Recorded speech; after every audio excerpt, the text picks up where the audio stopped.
Good morning students. In the previous video we have completed grammar part. Today we are going to start writing section of page number 39. So what we have to do in the writing section, when we express the meaning of something written or spoken in our own words, we are paragraphizing the text. तो हमें यहाँ पे जब हम अपने मन से कोई भी किसी भी चीज़ का मीनिंग या फिर कोई भी चीज़ हम एक्सप्रेस करते हैं अपने वर्ड्स में, उसे हम बोलते हैं paraphrasing. Read the poem the hero again and paraphrase it in the form of a story. Make sure that the idea and meaning of the poem are retained. For example you may begin like this. So जो हमने अभी कहानी पढ़ी the hero, हमें उसे उसका paraphrase लिखना है. हमने उसको कैसे एक पोएम के वे में पढ़ा था, अब हमें उसका एक पैराग्राफ बना के हमें उस कहानी को बताना है. तो यहाँ पे हमें कुछ एक लाइन स्टार्टिंग के लिए दी गई है कि हम ऐसे स्टार्ट कर सकते हैं. Once upon a time, there was a little boy who wanted his mother to imagine that they both were traveling through an unfamiliar and dangerous region. तो ये चीज़ तो हमें पता है कि स्टोरी में क्या हुआ था, ये हमने पढ़ लिया है. तो हमें उसी स्टोरी को, उस पोएम को जो हमने पोएम में पढ़ा, उसे हमें एक स्टोरी फॉर्म में बनाना है. आपको पता है हमने क्या क्या पढ़ा था, तो उसको ही हमने यहाँ पे लिख दिया है. तो हम यहाँ पे कंटिन्यू करेंगे. The mother gets scared. जो मदर थी वो बहुत ज़्यादा डर गई थी. And ask her son to flee. और अपने सन को बोलती हैं यहाँ से चलो. But the boy gallops his horse. पर बॉय अपना हॉर्स मोड़ कर and fights a fearful battle. उस लड़ाई को लड़ता है. His mother remains in the palanquin. और उसकी जो मम्मी रहती हैं वो प्लैंक्विन में ही बैठकर, पालकी में ही बैठकर देखती हैं, वहीं बैठी रहती हैं. Afraid to look outside. वो बहुत डरी हुई होती हैं तो इसीलिए वो बाहर नहीं देखती हैं.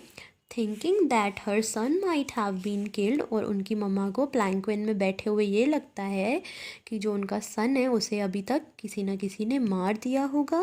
The boy after the fight returns to her mother.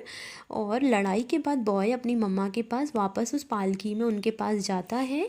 The mother was very happy to see his son alive. और जो मम्मा रहती हैं वो बहुत ज़्यादा खुश हो जाती हैं अपने बच्चे को अलाइव देखकर, जिंदा देखकर. She hugs him. वो उसे हग करती हैं. The boy dream was to do a heroic deed. और उस जो बॉय, उसका ड्रीम था कि वो कुछ ऐसा हीरोइक काम करे जिससे उसको सब लोग अप्रिशिएट करें. He wants the world to appreciate his bravery. वो चाहता था कि दुनिया मेरी बहादुरी के बारे में बात करे, मुझे बहुत प्रेज करे. He has a faithful love for his mother. और वो बॉय अपनी मम्मी से बहुत प्यार करता है. He is having a faithful love for his mother.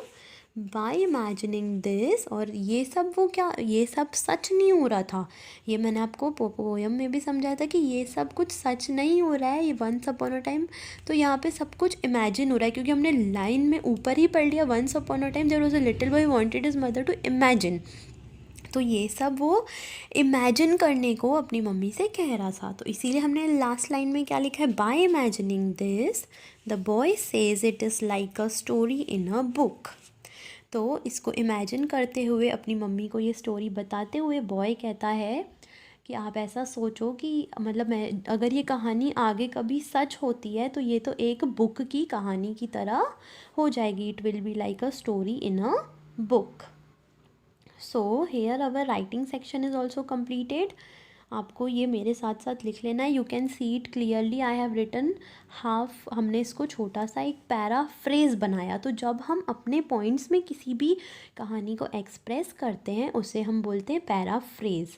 जब हम आपको एक टॉपिक देते हैं और मैं आपको बोलती हूँ आपको उसको एक पोएम को एक कहानी के वे में बताना है, आपको आपकी कोई भी टॉपिक पे जो अपने खुद के वर्ड्स होते हैं, जो अपन कुछ भी एक्सप्रेस करना चाहते हैं विथ आवर ओन वर्ड्स. सो उसे जब हम लिखते हैं, एक पैराग्राफ फॉर्म करके हम उसे लिखते हैं, तो उसे हम कहते हैं पैराफ्रेजिंग. मतलब हम एक पैराफ्रेज फॉर्म करते हैं तो उसे हम एक शॉर्ट पैराग्राफ में उसे हम लिख देते. तो हमने यहाँ पे भी क्या किया, हमने एक पोएम को पैराफ्रेज किया. हमने एक पोएम को पूरा स्टोरी फॉर्मेट में यहाँ पर लिख दिया, मतलब उसे हमने पैराग्राफ बनाकर उसका लिख दिया. So here our writing section is completed and our this chapter is also completed. I hope you have completed your copy with word meanings and question answers.